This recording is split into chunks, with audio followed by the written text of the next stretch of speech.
And I'm going to be your MC for the program. I just wanted to do a little early pioneers and settlers of this area. Just a couple of things. We've got some tables in the back. The Osseo Historical Society has also contributed, and they provided some really neat pictures of Pierre Bottineau in the back. The Oxbow has a table. They have some information about a tour they're going to be giving this fall, a wonderful tour of Quebec and French Canada. We've also got a table back. The French American Heritage Foundation has a table back with books for sale and a sign-up list if you want to get your email list signed up. If you want to hear about more of the events that we're putting on, go back to our table and sign up there. The Maple Grove Historical Society also has a table. They have some books for sale, and it's wonderful that we're doing this together here today. So now I'm going to introduce our first speaker, and I'm really excited to do this. Pierre Girard. He's been a long lover of French heritage, French Canadian history in Minnesota. He was past president of the Société Canadienne Française. He's a member of the Lake Canadian Errant, a French singing group. He's currently a member of the French American Heritage Foundation. And he's going to come up here and talk a little bit, kind of give a little prelude, a little story in the history of Pierre Bottineau. So, Pierre, you want to come up and talk a little bit about Pierre Bottineau? I'm going to introduce Pierre Girard. Thank you very much, Mark. Bonjour, ladies and gentlemen. Bonjour. My name is Pierre Girard, have you heard? I originally came from Wisconsin. My grandfather came from Quebec, Centre-Sul, and my grandmother came from Prairie du Chien. We're here to learn a little bit about and celebrate kind of the life of Pierre Bottineau. I'll give you a short introduction of what I know, and then Dr. Virgile Benoit, he'll give us information on the real Pierre Bottineau. How many of you are French Canadians? Ah, nice to see you. Okay, how many of you wish you were French Canadians? There you go, thank you. Okay, the Bottineau ancestors were Huguenots in France. Everybody know who the Huguenots were? They were the Protestants who lived in France. And at times, from 1598 until 1685, it was okay to be Protestant in France. There was skirmishes and wars and things like that. But in 1685, King Louis XIV, Louis XIV, he invalidated the Treaty of Nantes, which meant that the Protestant church was no longer protected or welcome in France. And so a lot of French people who were Protestant, they figured there was close to 1 million of the French people that were Protestant. They were Calvinist, like Presbyterian type of Protestantism. They began to leave France. There were a lot of them that were killed before they got out of France, and then a lot of them that converted because they didn't want to leave France, and then the rest of them left. And some of them came to the United States, some of them actually went to Quebec. They kind of went all over the world. They went to other countries. Well, the Bottineau family, they immigrated to an area around Boston, Massachusetts. That's where they decided they were going to live. And they were loyalists to the King and Queen of England. And so at the time they were living in Boston was when the colonies decided that they no longer wanted to be under the umbrella of the King and Queen of England. And so the Revolutionary War took place. And it was after the Revolutionary War that the Bottineau family decided to move up into Canada because they were loyalists. They did not want to separate from England. So they moved to Canada. And eventually, Pierre Bottineau's father, who was Charles Joseph Bottineau, he decided that he wanted to move to the north, what was called the Northwest area, the Northwest Territories, and that was the area of northern Minnesota, North Dakota. It was mainly where the Chippewa or Ojibwa Indians were living. And he wanted to move there. So he moved and went to the area around Pembina. Now, got to check my notes here. Pierre was born in 1817, and he was born in the area of Grand Forks, actually at the mouth of the Turtle River. And he was born during what was called a buffalo hunt, when all the French and Métis people who lived in the Grand Forks area and northern Minnesota, Pembina, they would gather together and they would go out into North Dakota and they would have these huge buffalo hunts. And then it would actually take them several weeks. And they would load up with all the buffalo meat and all the hides and everything, and then they would come back to Pembina and to the Red River Colony, and that was their food, and also the buffalo hides. They traded in the buffalo hides. And so that would see them through the winter. They would make their clothing and their tents and everything out of the buffaloes, and what they didn't sell, or what they didn't use, they sold. So that was a big thing that took place, and it was on one of those hunts when Pierre was actually born. He grew up on the Red River in the area of Pembina, North Dakota. And over his lifetime, he worked as a guide and an interpreter, and he was a real trailblazer. And one of his first long trips was from the Red River Colony, which was Winnipeg, down to Prairie du Chien, which is in southern Wisconsin. He was 13 years old when he made that trip. He was a messenger for the Northwest Fur Company. He married for the first time in 1836 at St. Boniface, which is actually a part of the city of Winnipeg now. And he married a woman, a Métis woman, whose name was Genevieve Laurence. And after the death of Genevieve, she died during childbirth, giving birth to twins. He again married in 1852 to Martha Gervais. In all, he fathered 23 children between the two wives. Now, Pierre's father, Charles, was French. But his mother was Marguerite,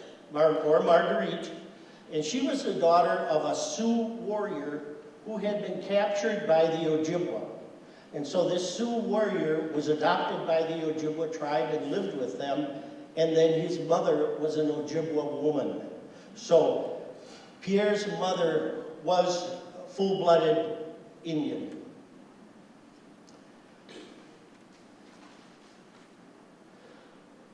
Pierre eventually moved from the Pembina area to Fort Snelling. In the Fort Snelling area in 1840, he moved to that area. He came down with a lot of people who were from the Selkirk colony, which was up around Winnipeg, and they decided, because of bad farming, they had had a few years of real bad farming, they moved down to Fort Snelling. And there was a lot of trade actually taking place between Winnipeg and St. Paul. So these people were used to hearing about Fort Snelling and St. Paul. So he was instrumental in coordinating with other French Canadians and Métis people in building the chapel over in St. Paul in 1841. The Chapel of St. Paul, which eventually the city took the name. And he lived in downtown St. Paul. He had quite a bit of land. He had several lots. And he sold the lots, but he didn't make a lot of money on them. But he lived there for about 5 years. And then he went over, moved his family to St. Anthony, which is now a part of Minneapolis. In St. Anthony, he owned a bunch of land, and at one time they said he owned about 700 acres in northeast Minneapolis. There again, he started selling off the land. That's kind of how he made his money. But he was very instrumental. They said he was like the second settler in Minneapolis after Franklin Steele. So he worked with Franklin Steele, and they helped create the city of Minneapolis. He donated the land for a St. Anthony of Padua church in northeast Minneapolis and helped get that church started. Then he stayed there until 1854. And it was in St. Anthony when his first wife passed away from childbirth. And so he remarried the same year, and he married Martha. And they started having children. Okay, in 1865, then he moved out to Osseo, the Osseo area, and which now, a lot of the area where he owned land is now part of Maple Grove. He came out here, and that was in 1854, and in 1855, he supervised the building of a church in Osseo. The church at that time was called St. Louis, and eventually it became St. Vincent. But it was St. Louis. Did I turn that off? Oh, it cut out. Oh, whoops. All right. Okay. The area that he moved to here in Maple Grove, Osseo area, was called Bottineau Prairie. And it was supposedly really beautiful land, and he loved it here. So he stayed for 20 years in Bottineau Prairie. And he eventually had the 23 children, but then he again decided that he wanted to move. And so in 1876, he took a group of French-speaking people on ox cart trains that he knew from the Osseo area, and he went up to the old crossing area on the Red River in northern Minnesota. And then he went to Winnipeg, and he got some other French-speaking people and brought them to Red Lake Falls and created the town of Red Lake Falls. He also was instrumental in starting St. Joseph's Church in that community. As I said, he was an interpreter, a guide, a farmer, and a voyager, an arbitrator, and he spoke several languages. He spoke French, he spoke English, he spoke Michif, he spoke Chippewa, Cree, Assiniboine, English, Dakota, many of the other native languages. He could speak them all, so he was really always welcomed by everyone because he could speak with everyone. He was able to keep everyone calm and work together with people to make a better life for everybody. He also worked for Henry Sibley. And he worked for Alexander Ramsey when Alexander Ramsey was the first governor of Minnesota. And one of the things that he did that a lot of people don't know is that he was a survey scout for the James J. Hill Railroad, the Northern Pacific. He actually went out there and decided what route they would take to get out toward the Pacific. Because of his diplomatic skills, he was known as the walking peace pipe.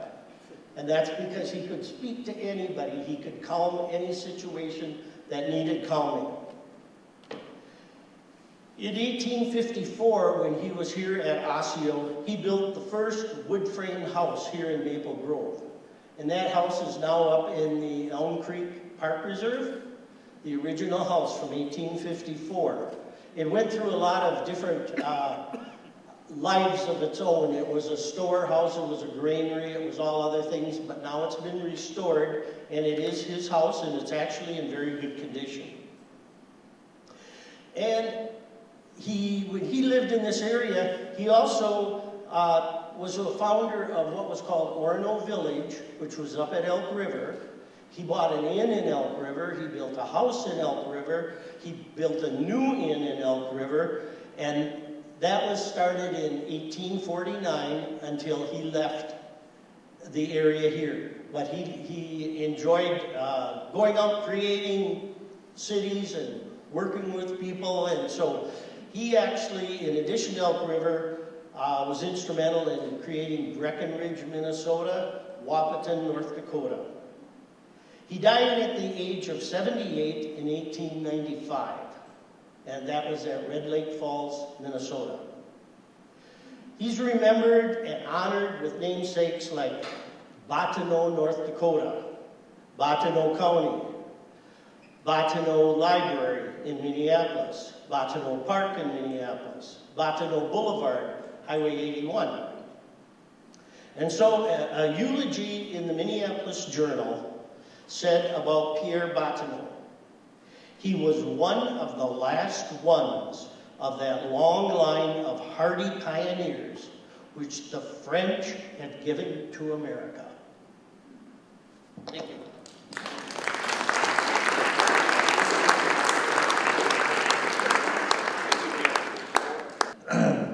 I would like to present Virgil Benoit, a professor emeritus from the University of North Dakota. I think we all know Virgil Benoit. I guess he's famous in Minnesota. He's been very active, involved in French-Canadian heritage events as long as I've known him. He has given numerous talks and lectures on things French-Canadian and is associated and one of the founders of Oxbow, AFRAN, and initiatives in French Midwest. He has been the driving force behind organizing a French festival up in Hewitt, Minnesota called the Chautauqua every year in August, and I think he's been doing that for over 30 years. He's been recognized, and this is what always amazes me, he's been recognized by the governments of Canada, France, and Quebec. I can't even be recognized by my wife. Just kidding.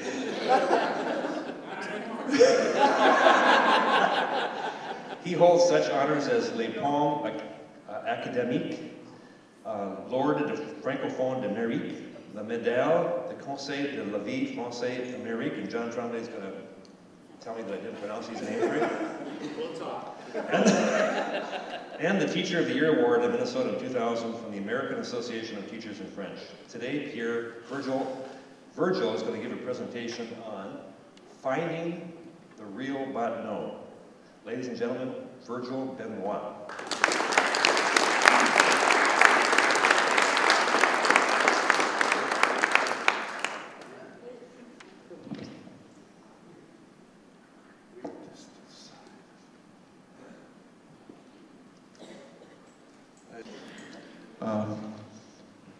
Yeah, I'm Virgil Benoit.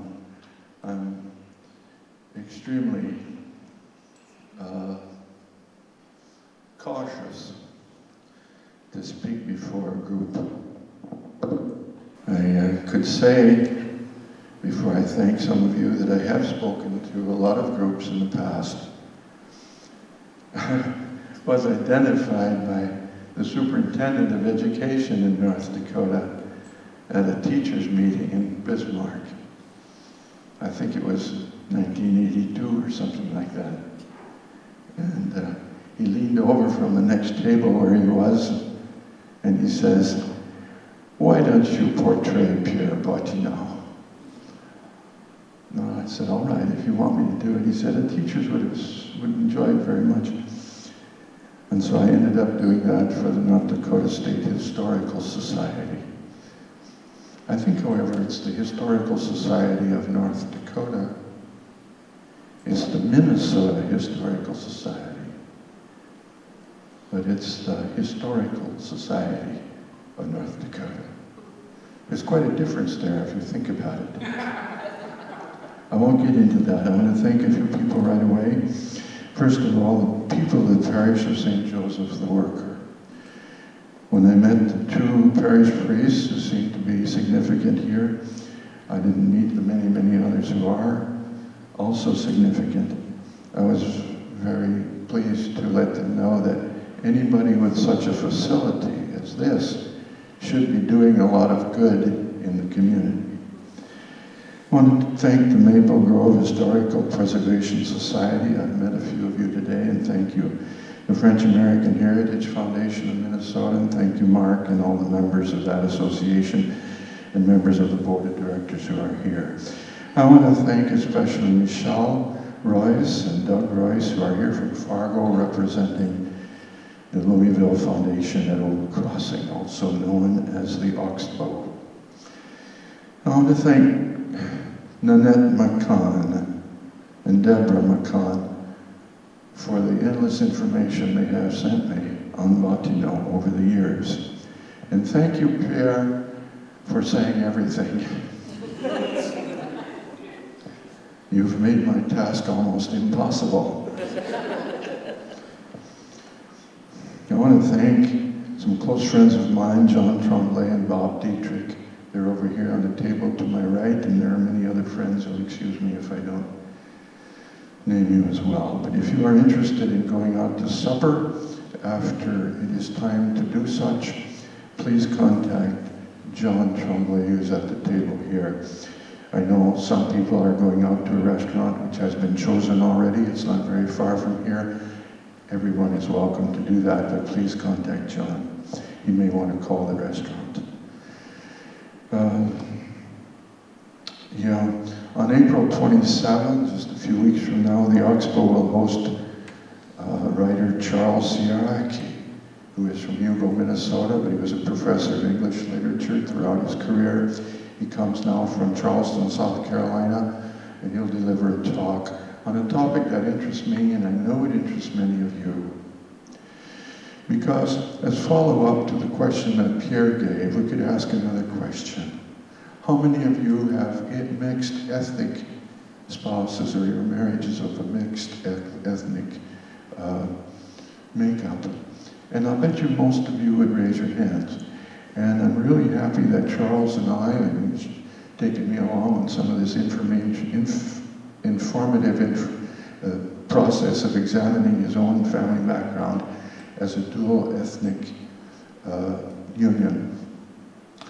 His mother was French-Canadian from Hugo, and she married a Polish man from Stillwater right after high school. And Charles has taken a look at that, and we'll be talking about that on 27th of April at the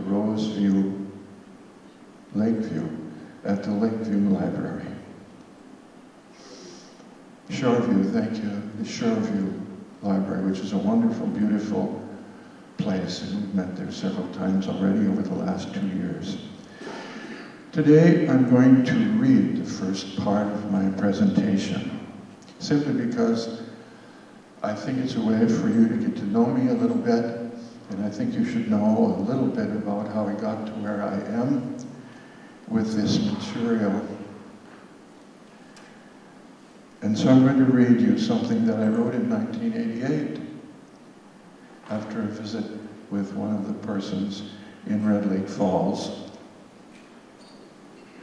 And thank you for being interested in Pierre Bottineau. He is like a thread through the time that is so critical to what the world has set up as social systems. And Pierre lives through that period from the influences of the early 1800s, before he's born, his influences upon him when he's born, growing up. He lives all the way to almost the end of the century. And today I want to present to you some of those things that flow through an individual. And actually, rivers of thought and ideologies and strong events influence us. And they flow through us from our parents, from our neighbors, from the way city government works, and from the kinds of jobs you can have. These flow through us, these things. The spirit that made those things happen flow through us. And we live all that, and we don't even realize it. Until maybe 100 years later, somebody says, this is what happened. This is a way of seeing it. Pierre just lived those things, and I want you to kind of feel some of that, and I'll do my best. But here's the first part, which I'm going to read, and then after that, I will wing it. And like the song that says, the wonderful old French Cajun song, Acadian song, that deals with us and perhaps the spirit of what Pierre Bottineau was. You know, in this world we have to scramble at times. and we really push people to the side. Sometimes we push ourselves too hard. And then all of a sudden we realize, no, I'm not only that in life, I'm something else as well. I like those songs, those poems that tell us that we are both hunter and shepherd. Cajun song that I told you. On m'a votre chance pour y cueillir. On m'a votre chance pour y cueillir. Je n'ai pas cherché, j'ai cherché des nids. They sent me out in the fields to gather, and instead I hunted for nests. And I stepped on the wing of a meadowlark, and in looking up at me, she said, "What are you doing here, kind sir?" These balancing of our emotions are found also in the way we create social entities. They can do good, and we don't know it. They can do bad, and we don't seem to realize it. Because to change them is very, very hard. I will read this now. It will take about 5 minutes for this part, maybe 10. I'm going to make a couple of comments where what I observed in the conversation I had in 1988 shook me. And when I got home, I just wrote it the way I heard it. And when I read it to my wife last night, she says, "No, you have to tell the people you're talking to that you assume that they would understand that you would not be in agreement with what was said." So when we get to that part, I'll make a little comment, and that will tell you a lot, too, about who I am, and some of you may cancel your supper with me tonight. That's all right. This part is called How History Lives in Community. I will look into communities today to find Bottineau. Several communities will be mentioned. Here is the first one. On March 25, 1987, Walter Deutschmann called my parents and left a message saying he was sorry he could not come to any of our history meetings, especially the one on Pierre Bottineau. But he did have a book that a governor of Minnesota had given to Bottineau, and he wanted me to have it. I went to Walter's that evening at 7 p.m. During the evening, we visited about Pierre Bottineau. Walter did not know much about Pierre, but he had known Charles Bottineau, a son of Pierre who lived in Red Lake Falls and who frequented the North Side Bar, Walter's parents' place on the north side. Charles would walk his bushy poodle-like dog to the bar, known as the Deutschmann. There he would pick up his pail of beer. Charles would often strike up a conversation with Mr. Deutschmann. Charles told many stories. The one which Walter remembered was about how Charles was born in a canoe on a river in the Northwest. Charles says, persons such as, Walter said, persons such as Charles reviewed and repeated past events to such an extent that their memories could be trusted. Walter described the Bottineau house as a beautiful place, carefully decorated with lovely wood trimming. The banister to go upstairs was also carefully made. Walter's mother, born in 1882, was a friend of the Bottineaus. Walter said that the Sortadol family now lived there and how to get in touch with them. Walter was very interested in how Pierre Bottineau came to participate in the settlement of the Northwest. We discussed in that respect Pierre's father and mother and what they would have told him and what he would have heard and seen as he grew up. Pierre was 16 or younger, as Pierre here said, when he began to take some very significant personal initiatives for himself. Walter Walter then, that evening, gave me a book entitled Vigilante Days and Ways by N.P. Langford. The title page and dedication of the book are missing. On the inside of the first page is found, presented by ex-Governor W.R. Marshall to Pierre Bottineau. Someone has written in pencil, presented to Pierre Bottineau, March 25, 1890, by ex-Governor W.R. Marshall. The book had been loaned at one point to the Minnesota Historical Society. Walter does not remember why or when. When the book came back, there was a small business card that read on one side, Walter Dutchman. On the other side, Eugene Becker, Curator, Picture Department, Minnesota Historical Society. Walter spoke of his days at the University of Minnesota. He actually lived in the 1930s in a dormitory of which one of the wings was dedicated to Pierre Bottineau. Walter studied music for 6 years, specializing in the violin. He became extremely nervous because of his studies, and he returned home to work in the family store. Walter's parents were from Berlin, Germany, and of high German culture. This is where I began to feel strange. His grandfather was a Lutheran minister. His German was beautiful, Walter said. Walter's leg was amputated when he was 9 years old. And from then on, he became what he calls a sensitive observer. Walter was born in 1913. On the playground, he observed how World War I caused animosity between the French and the German people. The French would often make remarks to their German fellow pupils. These remarks would lead to fighting. Once Father Lemire spoke of the French and German languages. He explained how German was a guttural language and French was different.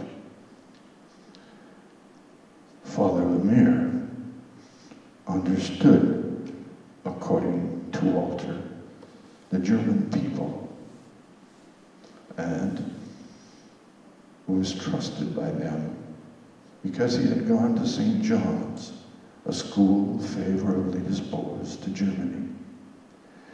Father Lemire recited poems in both French and German.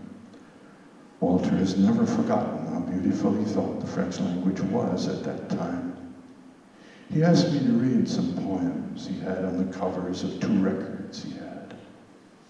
He gave me the records that evening to use with my students. For I've always felt bad about the way culture is looked at. Is that some people believe there's such a thing as high culture, and some people feel that they should be falsely humiliated because they've been identified as part of a low culture. I didn't regard Walter as knowing what he was saying. I think what he wanted to say is that he was high class, and so were the Bottineaus, and they were worthy of each other. I don't believe any of that. So today, when I talk to you, I don't see Bottineau as high class. I don't see him as low class. And I don't see any of the people I live with who speak French Canadian as low class or high class. They all have their class. And they've all done things that are unforgettable if you get to know them. The real problem with culture is who chooses what we are supposed to look at when we are supposed to see it. And so I'm really pleased today that we can look at Pierre Bottineau. But here's a few other things from Red Lake Falls, I think, that I can tell you that reflect upon the context of my learning and the context that, to some degree, I think I represent or can represent a little bit, say a few words about it. that are perhaps somewhat true. But it's really very, very hard to figure out where you can hide, and where you can find somebody. I don't think Pierre intentionally hid, except a few times. There's fun things and funny things when you look at Pierre Bottineau's life. It's absolutely amazing. I'll hurry up and get there. History creates many forms of communities. And remember to look for Bottineau within the communities we lived. I'm not interested too much in isolated individuals. I'm interested in the communities they were. This telling of an evening with Walter Deutschmann still reminds me not only of Walter sitting behind the curtain later on. I would see him after he had come back to work in his family store, his parents' store. I can still see him candling eggs that the farmers would take in baskets of 12 dozen, set them down. And those egg cartons were sitting all over the room. And in the back of the room, this was a kind of a back room to the store. And the next door over was the Deutschmann bar. And you would walk in this back door of the store and take your eggs in. And there was Walter sitting with his one leg out like this that was stiff. It was a wooden leg. And you could see him in the back of the curtain putting one egg at a time over the light that would judge the quality of the egg. And my father would set down the 12 dozen cages of eggs, and they go in with the coupon for flour. I remember these things like I remember when I interviewed Mr. Demerau, who came from this part of the country up north with his family.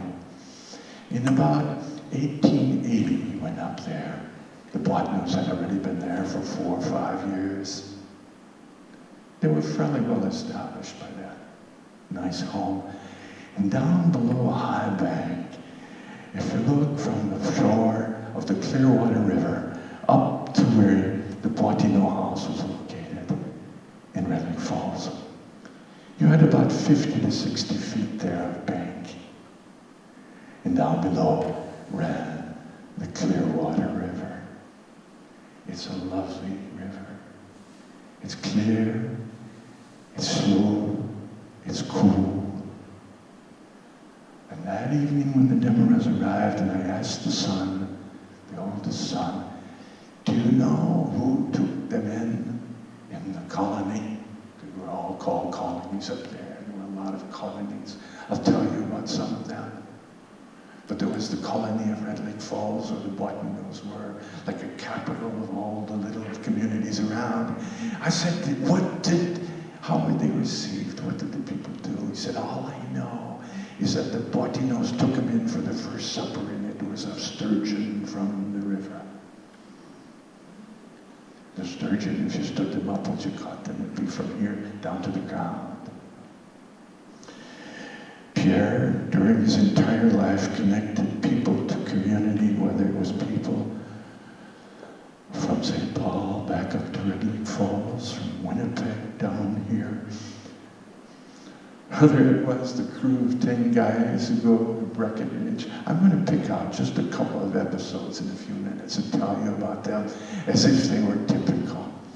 But for Bottineau, they happened all the time.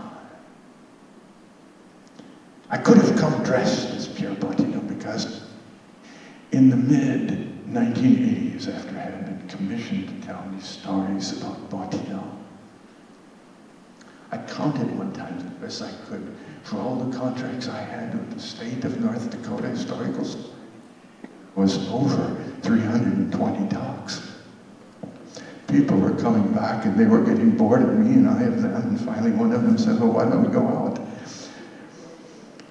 Well, I'm glad I had chores at home. I couldn't go out, and we'll be going out tonight anyway. So,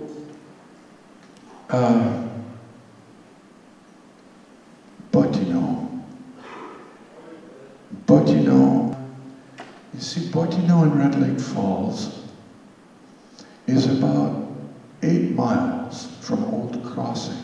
And Old Crossing is where the Treaty of 1863 was negotiated. Bottineau Bottineau was there for that. And he had been up and down that trailway a lot of times over the years. In fact, as a young boy, he almost drowned in the Red Lake River right by Old Crossing, where you cross the river. What a title to have. What a title to have in a place in your community.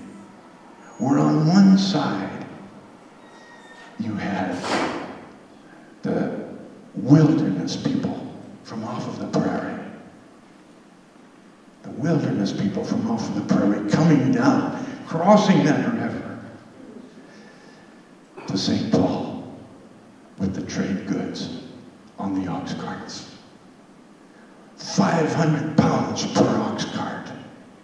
And in the heyday of the ox cart freighting business, when Antoine Gingras was the main contractor and freighter, oh, I have to tell you about Antoine sometime, and I wish I could do it now. 1,500 carts would leave old St. Joseph, where he was established, from 1840, after they had moved from Bottineau, away from the flooding, high plains, closer to the buffalo herds, closer to where you could get up on the high plain from out of the gully, not the gully, but the gorges, and go hunt the buffalo. 1,500 carts on some of those summers would pass over Old Crossing on their way to civilization. And in your minds you say, is there anything else but civilization? And I look at you and I say, I will not say there was low culture, and I will not say there's high culture. And you just keep using that word civilization if you want. But don't forget, there's something else too. The people of the wilderness, and they were known as French as sauvage, people of the wilderness, not savages, but that's what the English people, or those who didn't know much French of any background, would hear that word and they'd say they're calling us savages. No. Sauvage is an honorable term. It shouldn't be used because it's not understood for what it really is. It means the people of wilderness. And if you have prejudice against the people of wilderness, well, then it's going to be hard to find Bottineau. I live 4 miles from Old Crossing. Pierre knew all that area very, very well. He had taken people up to explore the mineral possibilities, the fertile land. And then when Alexander Ramsey wrote his report to the U.S. Commissioner of Indian Affairs, he said, I have passed through from the mouth, or where the beginning of the Red River is, and that's by Breckenridge. Breckenridge is today, that is where the Red River begins, and it flows north. And he says, as I have moved north towards Old Crossing, and don't forget, Old Crossing was old already in 1863. It was at that time called Old Crossing, because the ox carts had been crossing the Red Lake River. Don't confuse it with the Red River, that's a little further away in Grand Forks, 40 miles away. The ox carts had been crossing Red Lake River from the Red Lake Reservation today for just about 20-some years before the treaty happened there. So they came to Old Crossing. I live 4 miles from Old Crossing, and there's an Indian statue there, little village of Hewitt. 3 families live there. They're worried the ice might jam up and flood them out. But they're used to that, and they'll be back in a month. Our extended neighborhood ran from Hewitt. We're in the tiny Hewitt store. I ate my first full pint of ice cream. But beyond the 4-mile marathon to Hewitt from our home, where the Treaty of 1863 was negotiated by Alexander Ramsey on the banks of the Red Lake River, we call Old Crossing. There were on the local map villages like Gently, Lambert, half of Crookston, Hewitt, Terrebonne, where my mother was born. My father was born along the Red Lake River in Red Lake Falls. Lambert, Oakley, and further north, Argyle. There were a lot of communities of French-Canadian background, something which Pierre Bottineau had triggered off. It was a community of French people alongside the Walter Deutschmans. We were an ethnically divided community in that sense. The French Canadians, as far as ethnicity were concerned, the things that held them together were such things as common origin, common language, common religion, common food. The work patterns were similar, and they were mostly farming, or else they were people in small stores in the farms that depended on the farming community. Politically, we were for everything and anything that favored farming. We were simply in the 1950s, when I was growing up, a community of second-generation settlers, immigrants from French Canada. When I began taking courses in school in French, there was nothing written that we could study that came from French Canada.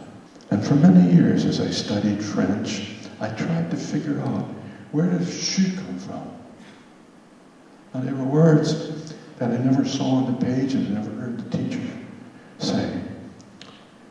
And you know, even to this day, I still discover the origins of words of which I know the meaning so well. But in the written language of French, I have never encountered them, and even to this day, I will still find some.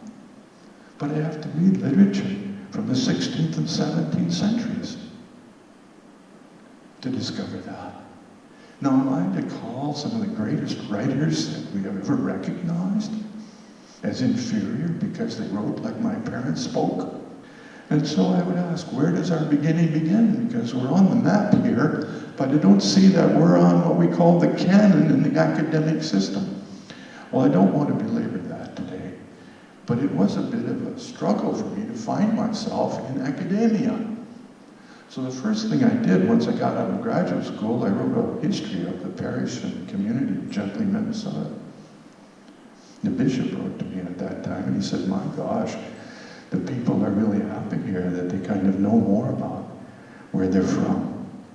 I once told my students I was doing a Métis course, and we call that Métis. We call that Métis. It's Métis in Canada, but in North Dakota, where resides the largest population of what we would call mixed blood or half-breeds. In Canada, they're called Métis.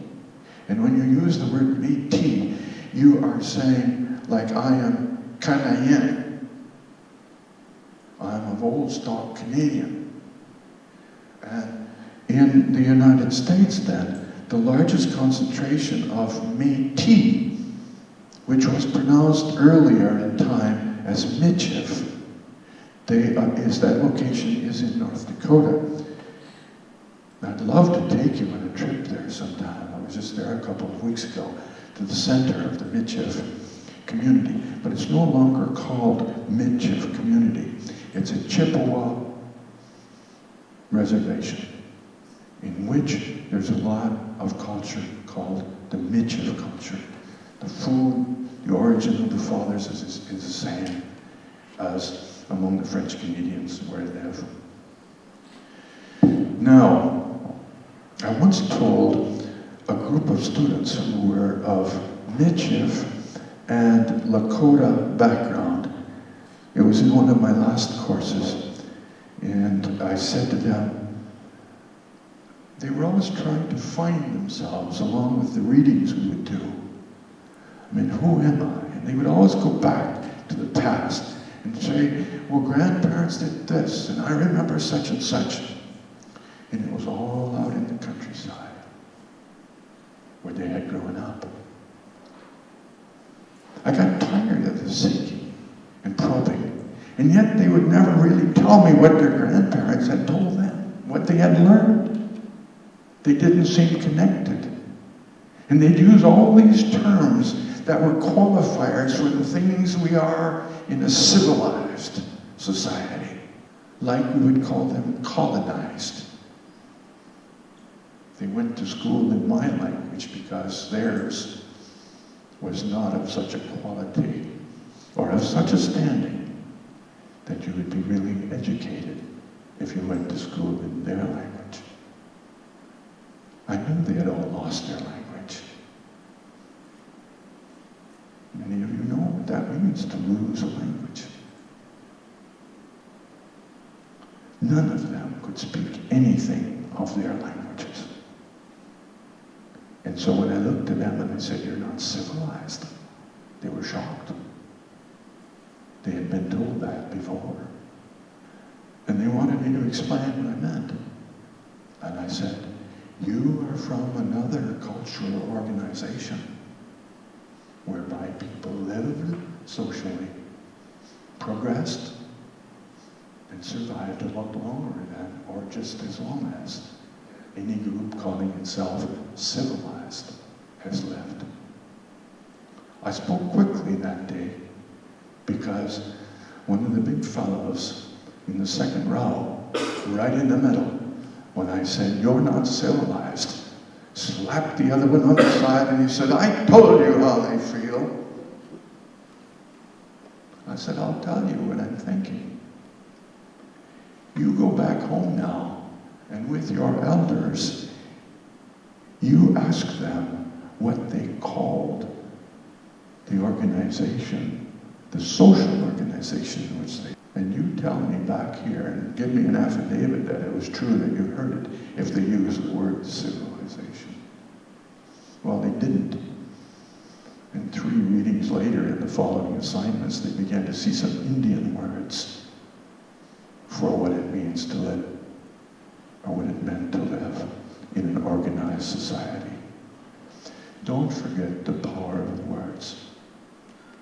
If you control the words, you control the agenda of the next meeting. So today we have to look at a little bit of the agenda. When you say, Pierre, that Pierre Bottineau spoke many languages, there's a kind of something that emerges, and we'll get to that, because of that exposure to some things that you'll say, "My God, maybe that's what he's hiding." But just let me say this before I forget. During the Lakota conflict, you remember that in history and you've heard about it, of 1860s, it was just sort of in its intense moments in 63 when Ramsey negotiated the Treaty at Old Crossing. He was blaming some of the Chippewa people who were at the treaty, for whom the treaty, or with whom the treaty was being made, as having misbehaved. And they should be careful about how much they would ask for because they had debt for having misbehaved the previous summer. And then I think of people like Pierre. Ramsey had an interpreter, you know. And I thought of the communities as I was preparing again for today. I thought of the many communities where Bottineau had been. And I had heard stories about Martha when Pierre was gone. In the early days of Red Lake Falls, and the Indian people, you know, would go from Red Lake over to their Chippewa relatives over in Belcourt, you know, central northern North Dakota, where the Chippewa reservation is there. There's also the reservation in Red Lake. They would travel that space and they would often stop off in Red Lake Falls. And they'd go to the Bottineau home.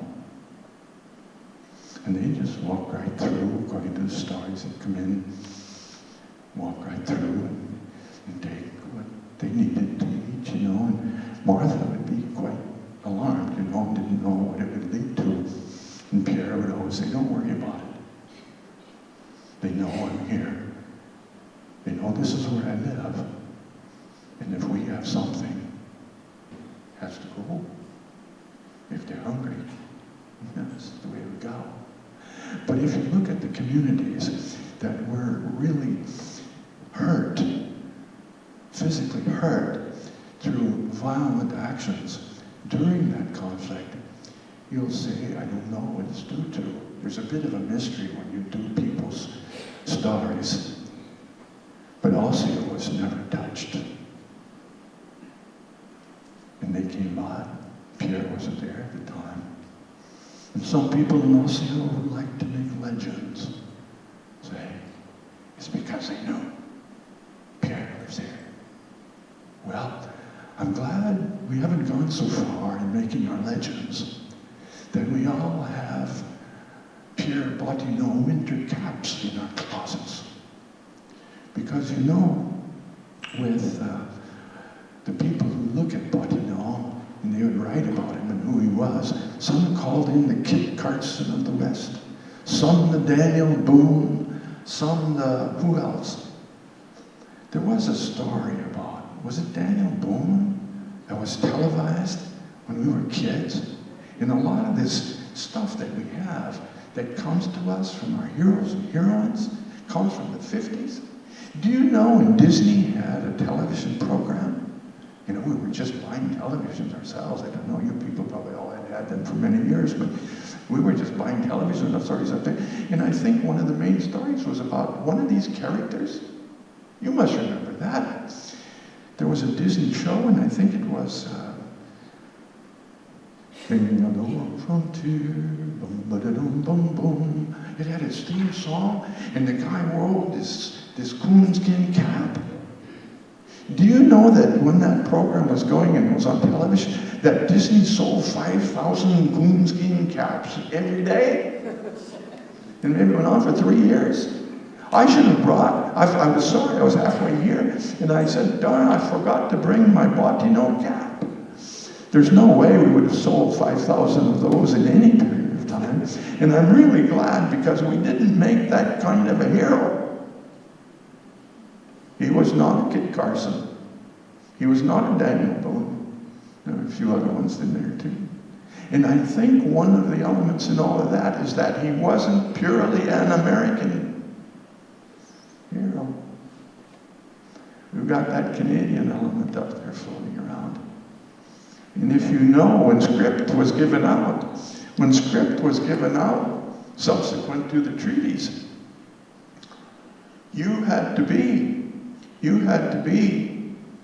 what was called in the United States to get script after the treaties. You had to be qualifiable as a half-breed or a mixed blood. And I don't know how many documents I've looked at that are the records of deeds for land holdings. And whenever it was somebody who had filed for claim after the treaty lands, you could only get it under these conditions: that you be mixed blood, half-breed, and that you be related to somebody who was part of the treaty process. In other words, in our area, Chippewa. If you were full-blood, you had to choose for the reservation, or just abandon the whole outfit of being sustained in some society or some community.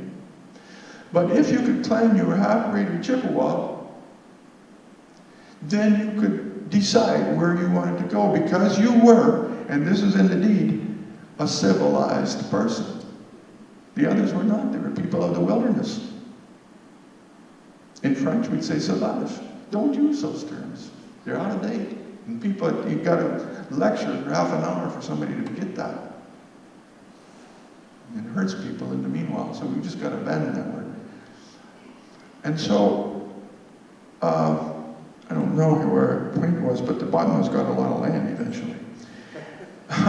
And the point here is that nowhere in any of those documents that are U.S. documents would you ever find the word Métis. You'll find half-breed or mixed blood. But if you use that word Métis in an official document, then it's, who the hell are you talking about here? Are you talking about foreigners who don't deserve to be in this country? That's what it was. Nobody wanted to be called identified as a Métis if you were living in the US and you were benefiting from a community that was in the US. I remember when I did oral interviews in the 1980s in French on the Turtle Mountains. There were a lot of French-speaking people on the Turtle Mountains. Michif people, Métis in Canada. Some of them would say, I remember Matilda Poitras, who is gone now, she said to me after we had visited for many summers or two, she said to me, don't tell people while I'm living that I was really of Canadian background. I'm Canadian. They didn't want to lose their stuff, you know, whatever it was. Cheese on Friday, they've given out. Let's take a look now at a few events. And this is where I'm going to sort of ad-lib, and I'll go for a while yet if you don't. And the things we'll never know about somebody as part of the truth. Do you follow that? Well, if not, here's an example. Charles Bottineau, Pierre's father, was born in Berthier-en-Haut in Quebec. Very close to that area where there were many, many voyagers that were recruited. Not far from Bottineau and all of that. I don't know what to think about the Huguenot stuff because I'm still leaving room for Huguenots who can do what you said they did. They left the 13 colonies after their big disappointment in '76 of Britain no longer controlling, and they went up into Canada and they became loyalists and all of that. There is the Huguenot theory. But there's also the theory of we don't know how to deal with that because the Huguenots weren't allowed into Canada when it was under French control. And but then there's always somebody who says, oh yeah, but so-and-so made it. So let's just say that that's one of those things. Anyway, Charles was born in Berthier-en-Haut. In the same year, he is recruited, or he decides to go. It's both. He's recruited and he decides to go to the West to enter into the fur trade. He is one of a whole brigade of young trade people. They'll be voyageurs at first, and then after that they'll get into the trade because maybe they'll stay out in the community where they go in their destination in the fur trade. And they'll get more experience, and eventually they'll rise in the business to be something or other beyond somebody who paddled the canoe to get merchandise back and forth. This little thing is like my puppy. I have to keep hitting it down. And so he's one of 22 fellows that get recruited from the same parish. And that interests me. For many ways. I mean, there's the companies that go in and you get 22 guys to form a brigade and you're going to send them way out. Now, can you hear me fairly well there now rather than having echoes coming from the bottom of the table? It's okay. They send them out west of where Winnipeg is today to the Assiniboine area. And there's no big, violin music on a Saturday night over there. And they function together for at least 2 years and maybe 4. Charles is with that group. And they function and they respect the authority of the Northwest Fur Company. And, we're about 18, if Pierre's born in 17, we're with his dad. We are around the year 1795 when he was out there. And so about 1800, some Chippewa people start to gather around Pembina. And that's where his mother eventually gravitates towards Pembina. That's to be the wife of Charles. Charles, however, after his contract is finished with the Northwest Fur Company, he stays on out in the country But he no longer works for the Northwest Company. He actually takes on the job of hunting buffalo for the Red River Colony, which is to be St. Boniface and Winnipeg. So it's a growing community. And he takes on now the job of being a buffalo hunter for them. Now, this is one place where we're going to find him in terms of his loyalties and his thought about what is a community and what do you do for people in that community. The situation is complex because the people who were running the Red River Colony, except for the little piece there of St. Boniface, were retired people from the Hudson Bay Company who didn't want to go back, let's say, to Montreal, who decided to stay where they had spent their career. And so there was a society coming up there, but it was a society very loyal to the Hudson Bay Company.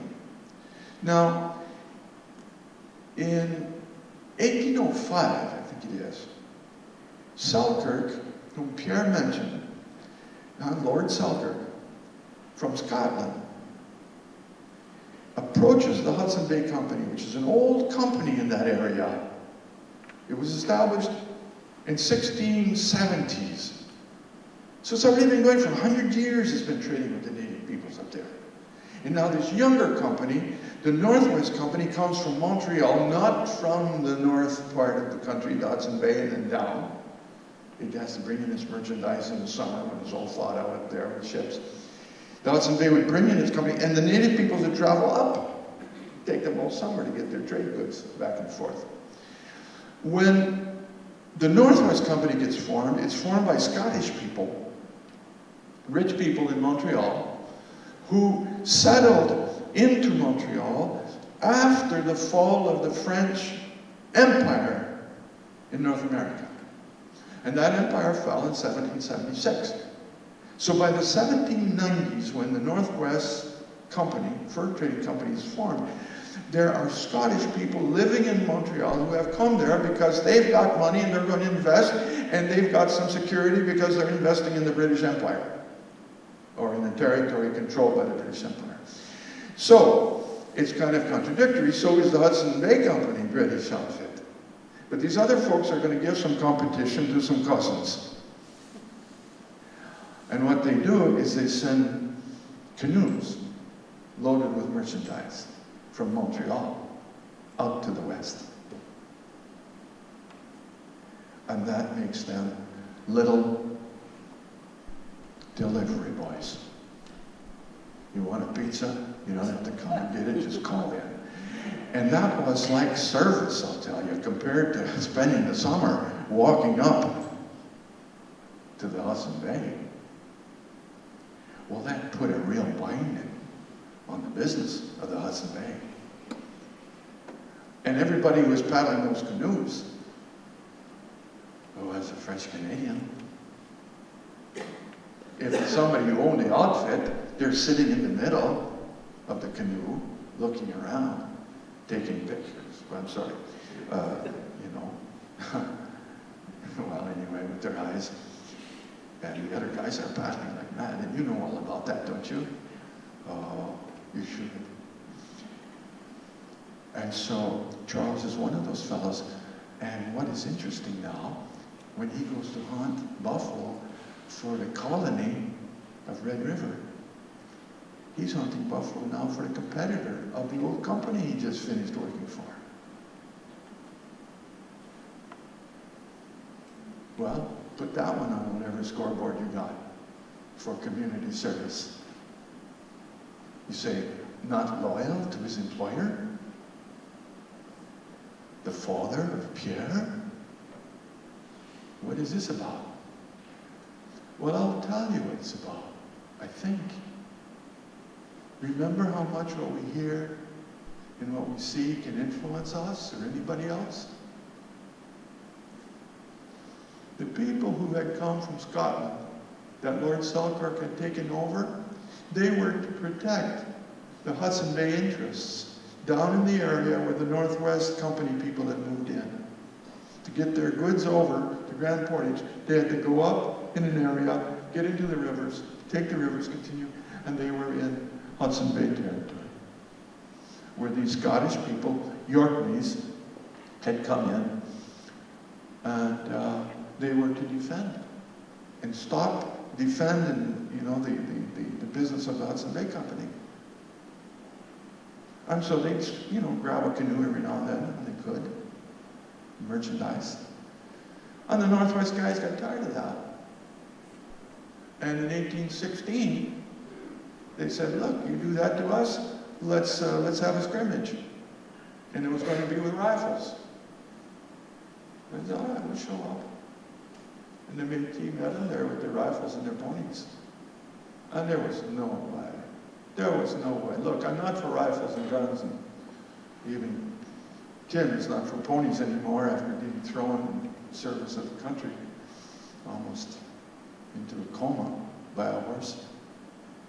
But anyway, this is the truth. This is the truth. You couldn't beat the Métis in a fight. You couldn't. Don't even think about it. Because they were hunting all the time with rifles that were the best you could get at the time. And with the fastest and best ponies you could get.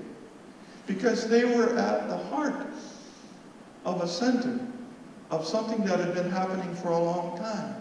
Trade with the French had given them wonderful ammunition to hunt and be part of the business of the fur trade. They had inherited that. That was part of the relationship. You can come in the trade store and you'll trade. We'll give you the traps in the fall. You come in the spring, give us what you harvested, and we'll give you some more traps. It'll all be paid. The ponies had come up from the south through traders. Charles Bottineau, the father of Pierre, was a horse trader, and that's what he was doing by Grand Forks. Or later on, he established some trading business for the amount of time that he had in his life. He passed away in 24, was buried in East Grand Forks, but he was a horse trader.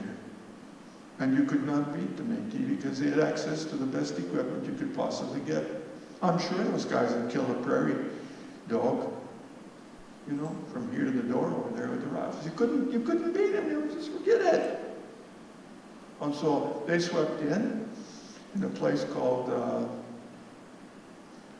what do you call that? White Oaks or something like that? What is it? Seven Oaks. Seven Oaks, thank you. So they came in there, and bang, bang, it was all over, and people were dead, and the Métis rode off, and that evening the poet of the Métis people, who was kind of like a chronicler of history, he wrote this song in French to chronicleize what had happened. And he said in French, do you want to hear the truth of the whole matter? This Governor Semple has brought in people from Scotland, and they're taking away our land, and actually, the background to it all was that the first 2 years these Scottish people had come in, they went and settled in Pembina because that's the only place the Métis could really feed them from buffalo they could go and harvest. The Métis people were saying, these were Northwest Fur Trading Company people, we've fed them now for 2 years, and as soon as they think they can do it on their own, they say, we can't hunt buffalo anymore because they need them. And that's what they were trying to do, is to say, look, you can't hunt buffalo around here anymore. So the clash had come to that. And Bottineau was in that. And does he choose to, which side does he take? Bottineau's father. And he takes the side where he's going to hunt buffalo for the city and abandons loyalty to the old company. Well, let me tell you a little bit about those Yorkney people. Oh, I got to sing a little bit in French here. Almost the Mitch's anthem was, voulez-vous écouter chanter une chanson de vérité? Le 19 de juin, les bandes de bois brûlés sont arrivés comme de braves guerriers. Oh, they had everything, poets and singers, getting enthusiastic about it all. But what did they not hear that maybe Bottineau heard? You know how bad those Yorkney people had it before Lord Selkirk offered them the opportunity to come to Red River? Do you know how bad they had it? It is not impossible that one of them told Charles, we have been expelled from the territory on which our ancestors had lived for generations and generations. And we were shepherds, small sheep herders, and we lost all our ground to big farming people that have taken over, who are wealthy and who bought our stuff.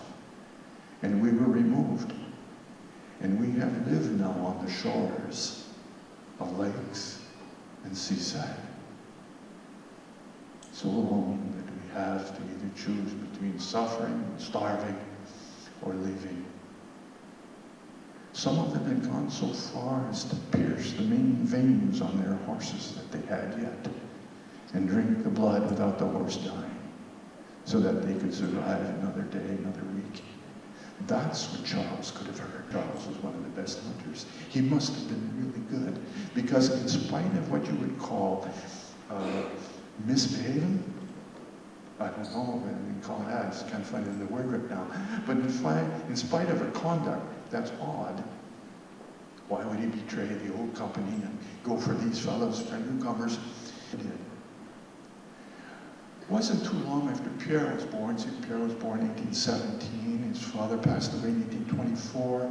At a young age then, his mother moved them away from where they were in the wilderness on the prairie up to the new settlement of Red River. I'm there, Bottineau met a fellow who was a message carrier for the Hudson Bay Company. Yeah, I think it was the Hudson Bay Company. Must have been. The Hudson Bay Company, just owned all the Red River drainage basin. It's huge. Went down to Fort Fargo, is 60 miles on each side of the Red River, boom, all the way up to the Hudson Bay. Yeah, that land. So he had a lot of messages to start. In that time, in the 1820s, 30s, life became internationally just a race of mobility. Just one statistic from that period of time, from the 1840s, let's say. Well, there's a 100-year period where over 47 million people come to the United States as immigrants. That mobility started in the 1840s and the 1850s. One of the ways that Pierre really acquired a lot of information about how to get around in a country that had no roads and no pathways was that in the early 1830s, he came down to Fort Snelling as a message carrier for the Hudson Bay Company. And he learned from an older fellow who had come along with him the best pathways. And he discovered other pathways. And he never went astray. He never went astray. But urgency was always there at this time. If it wasn't the telegraph that was going to set up in Breckenridge as the center of the world so that it could broadcast up north, and we were going to be in touch with Russia through the telegraph, and that people were hurrying up to claim land in this part of the country and that part of the country, it was something else. But everybody was moving and could move. And Bottineau was able to help people move around. So it wasn't too long, I believe it was Christmas or something like that, in about 1836. And he's living up in Red River, and I think it was a couple of days he left, I believe, right after Christmas. Everybody wants to go someplace at Christmas. They come, and these two fellows come, three fellows, and one of them has been around a little bit. It seems like he might be from the United States. He wants to get down in this area where it's not so cold, it's not so much snow and so forth. The other one is from Poland because of the Polish Revolution and worker problems and issues there as workers emerged in society, and upheavals, social upheavals being stomped down. This Polish fellow ends up in Red River in Christmas time or so. He wants to get out. He comes, one of his three guys, will you take us? One of the elements with Pierre that's really astounding is that he would accommodate every darn thing that seems to have come along. So he says, yeah, I'll take you down. And so they take off. And I think the only time that I've ever noticed that Pierre Bottineau lost anybody, or anybody incurred the worst of, the fate that you can have on a trip, in other words, die, happened at this time. And the reason that's given by the one fellow who wrote it up, he says, the Polander refused to wear snowshoes. And when it came dusk, a storm came on, and Pierre would always say, I'll meet you over that bush over there, a mile or so away, and that's where we'll go. And he would take off and he'd go hunting for something to have at the camp that night. So he goes, and the Polander and a couple other guys, they're sort of along. The one fellow who couldn't, the storm comes up, and one fellow who couldn't manage his snowshoes, he gets lost, and they find him frozen to death in the snowbank the next day. That's the only person out of all the hundreds of people Bottineau guided, there was not the highest praise for that man. It was unbelievable. When Isaac Stevens wanted to, going to be leaving from here, when he was commissioned to do a big expedition out into the Dakotas, and he was going to go all the way to the Pacific, but Bottineau was the one he needed to take him up to Yellowstone. Guys had territories. Bottineau could go into Montana and around, but he didn't go Manitoba to some degree, North Dakota, Minnesota, and that was it. Isaac Stevens wrote to Washington and said, who do you recommend as my best guide? And the word came back, Bottineau. You cannot get a better guide than Bottineau. It was amazing the reputation the man had. He was steadfast, and I never heard of anybody saying, you can't trust the guy. Father frequented the Indian people, and so Mary, the Chippewa woman that became Pierre's mother, was totally ordinary. They were at ease with difference. And that difference also could explain why he wasn't simply a French Canadian. It's another urgency. And it's all precipitated by a lot of local things and then international stuff that people hear about. In Minneapolis and St. Paul, we're becoming extremely international. Can you imagine Minneapolis being the capital of the flour milling industry of the world? Oh, Pierre Bottineau lived next to all of that happening. And he himself was an entrepreneur. Real estate guy, sold lots galore there in Old St. Anthony. Did other things. But his money, and this is where at some point you've got to make some distinctions on how money is used. The 19th century determines to a great degree what people will do with money. You take money and let it circulate in your community. 2 weeks ago when I was at a conference in Belcourt, in the heart of the Chippewa Reservation there, the main speaker, and actually then the chair of the council there on that reservation, said, we have to get it so that the dollar will circulate in our community.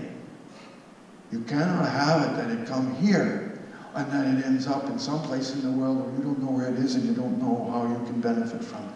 Those issues of what would happen to capital, what would happen to money, began in the 19th century. Pierre, one might say, and I was talking to Indian scholar who was just an outstanding scholar, Champagne was his name, Duane Champagne. And he and I talked after the conference in Belcourt the other day. And he's the one who introduced me to this matter of money. He said, money, he said, is interesting. But he said, look at our people and what they have just said here. Duane is a member of the Turtle Mountain Band of Chippewa. He said, look at what they've said. They said, let's spend our money on each other as much as we can. The closest thing that I can see to Bottineau in that sense of being a community member would be like when he'd almost throw his money away. You've heard those stories about, he had Nicollet Island for a little while and bingo, sold it, and they went on a party. At least his friends friends knew where the money was going. But there's another kind of community where you don't know where the money goes and you never see it again. And that's a different kind of community. I don't know what Bottineau was selling. It's foolish, it's nuts, and it's kind of those gangster stories that you tell to sort of create some sort of sensationalism about somebody. But I don't know where it was. It was up north there after he built his luxurious house, probably so. Probably some Red Lake County person half insane about the glory of Bottineau and wanting to think that they know him intimately or whatever it was. But anyway, Bottineau bought cigars and handed them out to all the men at the housewarming party and then gave each one a $10 bill so they could light the cigar. What kind of fascinating nonsense is all of that? But anyway, what it does capture is the guy had a good spirit and he tried to share what he had. Let's move on to the last of the episodes and then some other tailors on things. You know what really is a fascinating thing is that Breckinridge expedition that he took. In 1852, when everybody thought that Breckinridge would be the center of the world, they were going to put a big telegraph line up there, and that line was going to be opening up real soon, the Hudson Bay, it said they were going to sell their holdings, and you had 10 years to decide to get it, and the Americans from St. Paul were pushing. Water flows from the Red River, that should be ours, we know that. Oh, I mean, they spoke more eloquently than I about that issue, that old land that the Hudson Bay had controlled for 150 years should now go into the U.S. hands. And we fought for that. By golly, we fought for that and lobbied for it, and all kinds of interesting people boogied up there and into areas, and they especially negotiated with the Métis people, because the Métis people were the majority of the population. And you could say, whichever sway the Métis take is the way it will go, because they'll protect the interests, they'll fight for it. Well, the Fenians got into it, and they were doing all kinds of destructive things to hurt the British Empire's effort to grab that Hudson Bay land, and purchase. Anyway, this is what's all going on, is that intense moving. So these guys come Christmas Day again, or the day after Christmas, down here where Bottinau's living, but then he's come on. Over there he's in Osseo. And they come and they get him and say, we gotta go and set a claim in Breckinridge before anybody else does. And the weather's so bad, we're sure nobody else is gonna get up there, and we gotta go tomorrow. Well, Bottineau says, give me 5 days. I gotta put together, the teamsters, the guys who drive the wagons. We're gonna have good sleds. And he says, I gotta get oats for the animals. I gotta pack this up. And he says, I got to make things for you guys to survive. So 10 guys take off. One's a surveyor, 2 are investors, 3 are going to buy. Spend their last dollar on investing and making a claim in Breckinridge. I'm going to jump right away to the end of the story, but I'll come back to the middle because the middle is fun. It's nothing. They get absolutely nothing out of it. It comes to nothing. 2 of them just walk off. The weather's so bad, they just walk off in a storm and you never see them again. I don't know, I think Bottineau went out and found them or something. And the guy, he never just let anybody go. Nobody was lost on that one, except a couple of guys went insane. So they go out there and they're surveying, it's nuts. But getting out there, I remember one time I was giving one of these talks, and we had a group of people who would sing in between some of the comments, and you people, you'd make these meetings a lot more interesting if some of you would start singing, stand up and sing every once in a while. But anyway, I didn't know that in the group there was in the visitors group, we were at Buffalo River, and in the group there was somebody from National Geographic.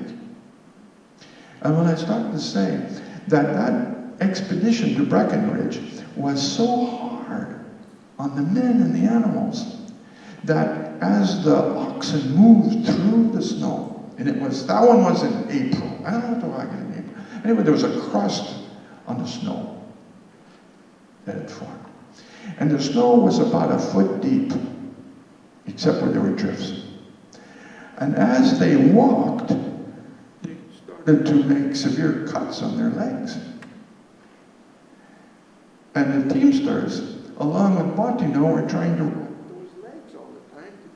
That's a bad part, you wouldn't want to hear it anyway. They wrapped those legs so that those could keep walking. It was stuff like that all the time. Well, here's the big one. I got to tell you about this one. Pierre Bottineau, I'll tell you in life, there's a few things that you can say you got going for you. If you've got conviction, and you've got the stamina to keep the motor going. It seemed like Bottineau had conviction. And he must have had a tremendous ability to sustain all kinds of things. On one of those expeditions, oh yeah, well this is where the Polander got lost. The weather got so bad, they went 10 days without any food. And then they did the deplorable, you know. It must have been sad. I don't think he would want to tell you how he got the meal that sustained them. But Bottineau always had a dog with him. I won't tell you what happened to the dog after 10 days of no food. And they were good hunters, but sometimes they just couldn't find it. Well, this is what happened with Breckenridge. Somewhere between St. Cloud and Breckenridge, a storm came up, and Bottineau had told them, look, there's a storm coming, and you guys go down by the bank of the river, which is maybe half a mile away, and you get down there, and you stay sheltered, and I'm going to hunt for something. Well, when he did get something, he cut a piece of the carcass off of it and carried it to the camp. And when he got to the camp, the men had gotten to the spot all right, but their clothing was soaked. They were soaked to the skin. And the temperatures were going down for the night. Now you know what that means. They would have all died of hypothermia. This is what Bottineau does. He says, all right, all you guys, here's the big blanket I took. You get into that. But before you get in, take off the clothes. I'll make a fire, I'll dry them off, and you get in there. You got them all under that big blanket that he had made before he had made it. Somebody made it. And then they had buffalo robes. They put the buffalo robes down underneath, put the blanket on top, and some more buffalo robes. And it wasn't big enough for all of them if they laid down on their backs, so they would lay down on their sides. This part is mine now. You get at least one joke, okay? So they're all on their sides. And somebody raised a hand, you know. Well, what happened if somebody turned? I said, they all turned at the same time. When they wake up in the morning, their clothes are dry, or he gets them up, they all get into dry clothes. Take them on. He had that kind of ability. He was comfortable with the Indian people.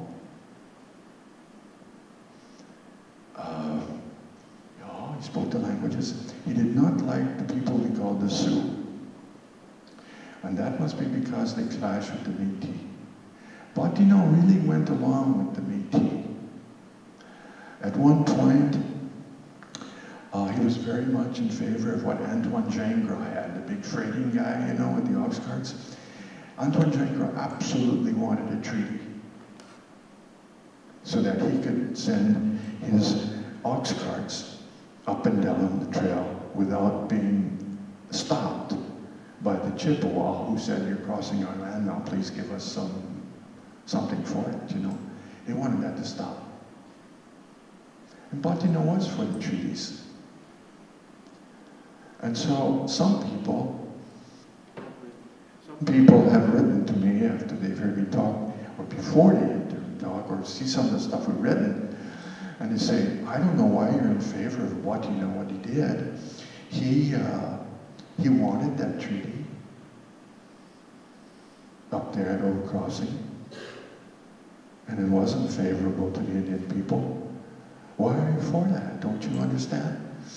Yeah, but my personal understandings of things are, you know, are one thing. But it's clear Bottineau's figured were afraid that the Indian people would be assimilated. And that seems to have been true until about some other things that we began to notice in the 1890s. John B. Bottineau, Pierre Bottineau's son, he's a son of Geneviève Larence from Red River, and John B. Bottineau. John B. became the lawyer for the Turtle Mountain Chippewa and defended them that they deserved land claims and so on, and more land. The treaty gave them such a small amount of land at some point. John B. Bottineau defended them. But it wasn't, but he also was with the notion that Indian people would be assimilated and they better get the best deal possible because they're going. It wasn't until about 1890 that John B. Bottineau's daughter, which would be a niece to Pierre, she became a lawyer herself. Her name was Marie Bottineau Baldwin. And we and Baldwins that were related to her, and she came to Red Lake Falls to visit with them. And this would be in the 1920s or so. She became a lawyer, one of the first women lawyers, and probably the first Native American woman lawyer in the country. She began to turn the sentiment around that Indian people had lost so much, we'd have to try to save something from out of that experience of the people of the wilderness. Civilization comes from a couple of words, but the first word means city. Came to Minnesota from the east, they wanted to establish what the city. Métis people never lived quite that way. They would perpetuate a more detailed relationship to the geography in which they lived. But since they also associated with the people of the city, the order that come from the city, it's a very different order than when you are independent and separate from the city. And those people we call Métis lived on the border all the time of civilization and the life of the wilderness, which was not a wild life. It was a life that was determined by their relationship with the geography. The animals, the woods, and so on and so forth. That made them a different people, but not one higher or lower culture, simply different. So I get back to that. There were some who believed civilization was the order that you better take, even if you didn't agree with all the laws and mocked them at some point, you still were better off under the umbrella of civilization. They didn't know quite how you would organize differently. And Antoine Gingras, who at one point, he was a Métis, you see, but he's so wealthy, what do you do with the man? Harper's Magazine, 1859, went to Bottineau where he was living. And they thought, people are really quite different in different areas. What's distinctive about some of these people who live up in this area? And they asked Mr. Gingras, they said, you've got quite a business. We see that. And Mr. Gingras, could you tell us just exactly how wealthy you are? Well, it's just about like in those days, it's none of your business. And he says, I'll tell you how wealthy I am. He says, if they got rid of Fort Garry in Winnipeg, he says, I'd buy the rest. Well, he was exaggerating, but he was wealthy as all get out. Now, you can say, was he a capitalist? I don't know. He stingily shared the money with the rest of the community. Some people maintain that there was sort of an attachment to the wilderness, a camaraderie, a friendship, a family, kinship is one of the key communities of the Métis ethnicity, kinship. It always moved from the east, but when they came to Red River, they realized, look, this is a land issue, and if we don't get our land, we ain't going to have nothing very long. The moving and the moving and the moving to stay on the edge of civilization was no longer seen as a reality. You needed it as part of your identity. And that's what America was becoming, a land-holding society as much as possible. When you look at the deeds then, and I was going to take one here, and I said, oh my God, if I take one and I read from it, every time script is given to a half-breed or mixed blood, it goes in there in view of the stipulations of this Homestead Act and in view of the fact that so-and-so has proven to be mixed blood and of a civilized nature, they will accord 160 acres of that person's choosing, as long as it's within the treaty boundaries for that particular treaty. All the others are considered not civilized. And don't take that as something to explore. What does it mean to not be civilized? You all got cabins on the lake where you can be uncivilized for a weekend once in a while? You want to get away from the city? Well, I'm kind of joking and lighthearted there, but you feel a little bit the tension. Being of the wilderness was being away from the city, and it meant more local, immediate control. But as the world evolved and got more global in its movement, and this hasn't happened yesterday, it happened in the 19th century, like I said, people became more and more concerned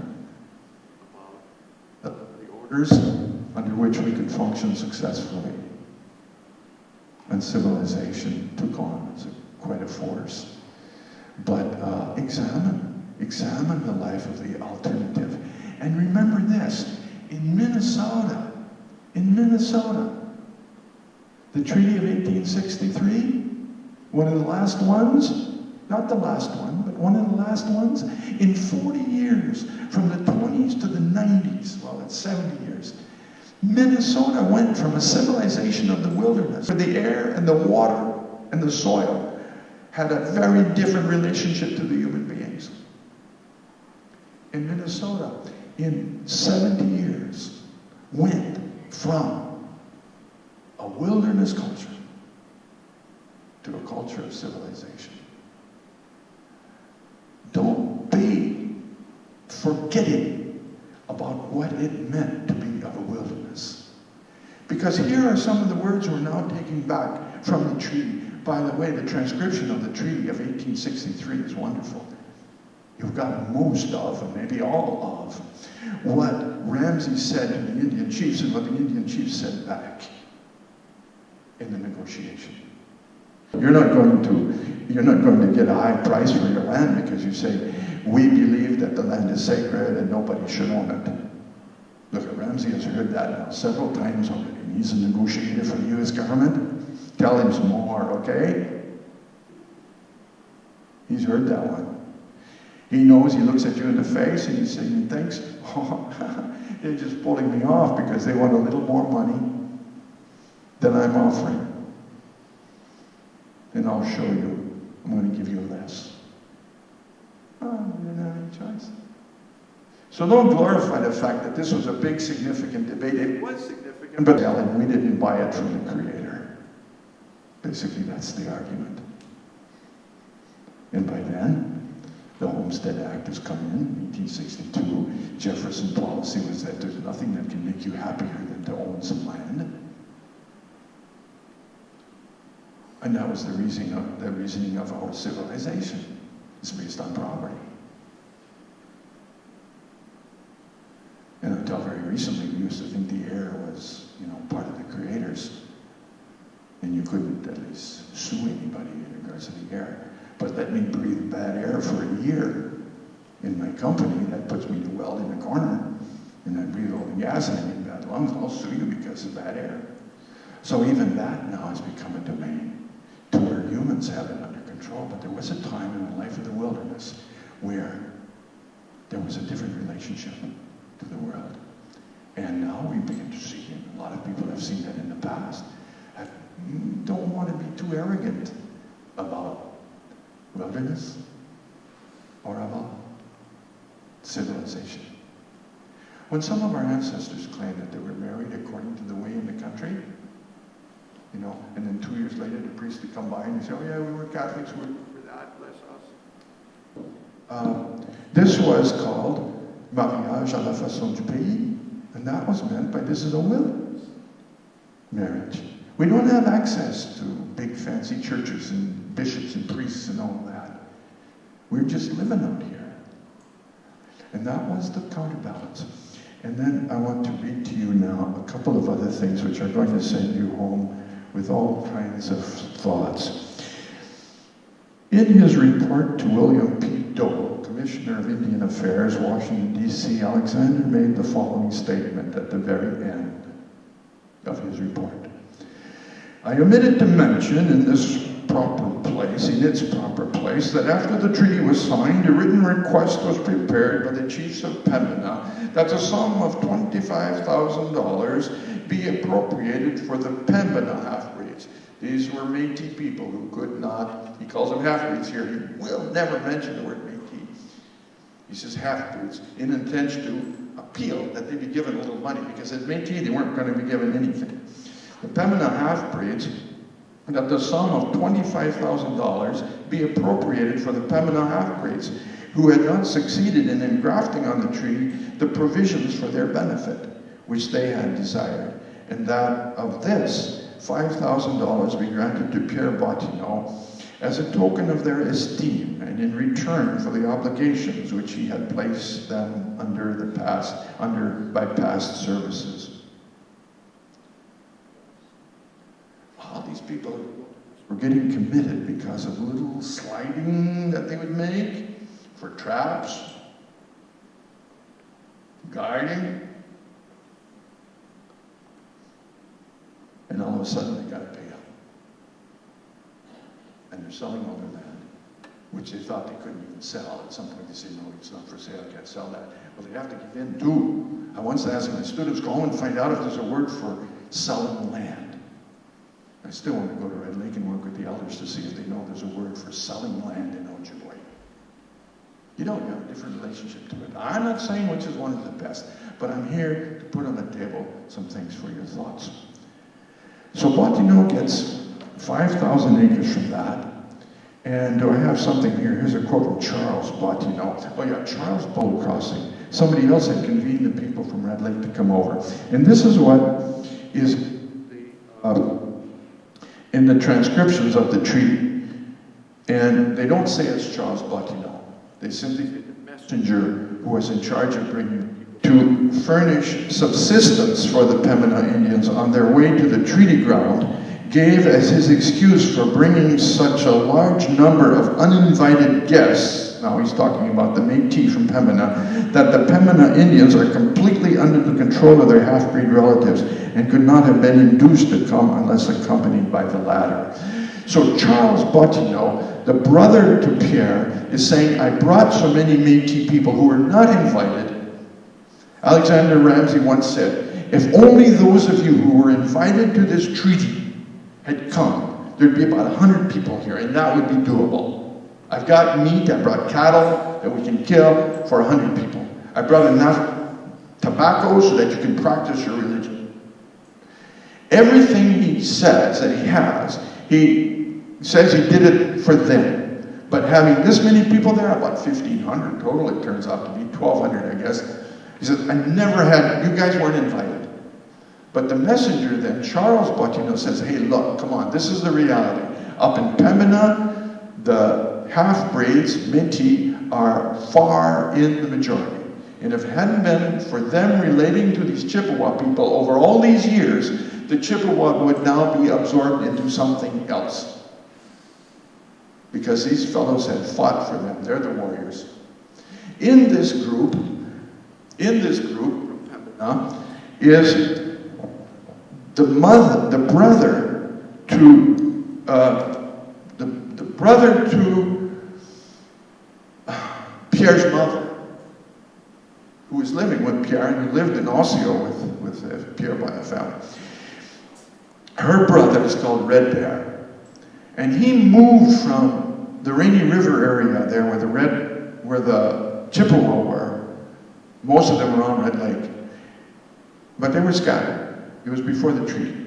They had moved then over from Rainy River, where a Dixon Gab, that's Pierre Bottineau's mother, where she had lived. She moved east then, and that's where, after her husband took off to go back to Montreal after he was finished with his contracts, he was a big shot in the treaty, in the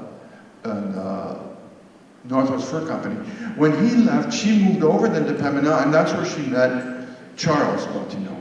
Okay, well, her brother also moved in, and his name is, in English, Red Bear. I will finish with this particular present piece of drama. It comes from the Cheeseborough family. They didn't write it up this way. But the Cheeseborough family was related to the Bottineaus, and they did an extensive genealogy. And so at one point, when they say Pierre Bottineau was at the treaty and he was an interpreter at the Treaty of 1863, Pierre Bottineau was an interpreter for the Bottineau tribe. Ramsay got very impatient at the end. He had come in on the 21st of September. There had been early frosts that had killed the grass. The horses of the army that he had taken with him were not getting all the grass they needed. And it was getting colder. And Ramsay wanted to get back to St. Paul.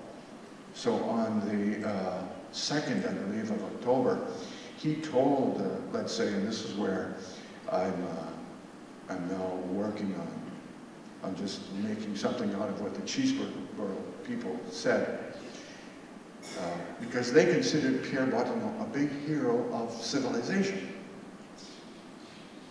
the one that would cause civilization to be accommodated and come in. So it's the night before the chiefs have been asked to sign the next morning. And Ramsay's not sure they'll sign sufficiently in number. And so he says to Pierre and the other interpreters, those Roys and Bottineaus, all of those people, of French-Canadian names indicating that they were Michif people, but athletes, if they were to be trusted in the United States. So Ramsay says to these interpreters, you've all got relatives who are chiefs. They're all in their teepees tonight. You go to your relatives and you tell them you'd better sign in the morning. Bottineau goes to Red Bear, his uncle. And he says, Uncle Red Bear, you remember when I was just a boy and you told me why you left Rainy River to come out here on the edge of the prairie to be by the buffalo? And how you got the Indian pony and you mastered the pony and you could ride and you've enjoyed a full life with the pony and the buffalo and the prairie. And you've forgotten about the fish and the wild rice, haven't you, Uncle Bear? Yes, I've forgotten. And Uncle Bear, Uncle Red Bear, you said that change was the best thing, didn't you? Or change would happen, and that's why you came to this area. Didn't you say that, Uncle Bear, when I was just a boy, that change would happen? He says, yes. Well then, Uncle Red Bear, why won't you sign? I said, I'll sign, but I'm losing my land.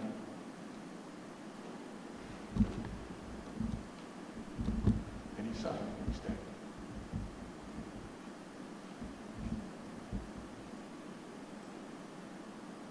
Have a good evening.